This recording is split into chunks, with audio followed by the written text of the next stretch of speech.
I said, I lost total control 15 minutes ago, so just continue. Thank you. I don't believe we have anyone else online. Mr. Stringfellow, I believe you're... batting cleanup. Good fun. Yes, yeah. Last man on Good deck. evening, Mr. Stringfellow. Yeah, good evening. Tom Stringfellow, 183 Hillstown Road. I'm going to start with something historical, then I'll get back with some current comments.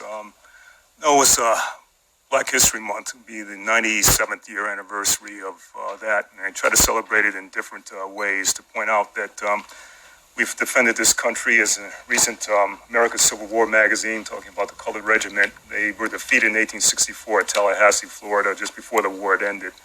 I think it was in about March, but many of them put their lives on the line. It's 160 years the anniversary of the Emancipation Proclamation. That fortunately he lost his life over that, Abraham Lincoln, but he was on the right path. And going back in our country's history, besides slavery, we've made inventions, we've done everything. And going back in ancient times, I mentioned a book called Born in Blackness. There were black Arabs in Spain, in a recent archaeology magazine, what they left in Cordoba, Spain, in one of the cities, illustration there. So I take it to task because what a turning point about, someone had mentioned equity. Yeah, I would like to be fair. Not everyone's going to be a homeowner, but at the same time, there are renters, there are homeless people, which shouldn't be here in the nation of plenty.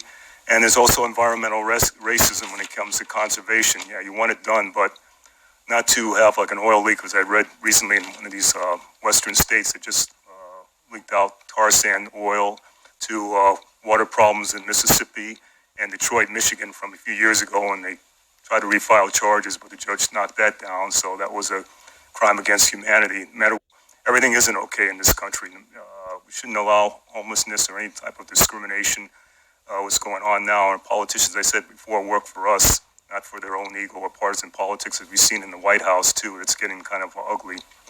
Mr. McEnroe brought out social environmental learning. I think that's important because I do back it, because I've attended State Board of Education meetings on my own, even as a non-parent, and I just think you need to hear our voices too, whether people have children or not. We all pay our taxes, and it is important because every family situation is different, whether you be gay or straight student. We don't know what's going on, such as what's happening, in Killingly, that doesn't want a mental health clinic, but that's underway with the state. They're still in talking one. So we're at a turning point of doing what's right.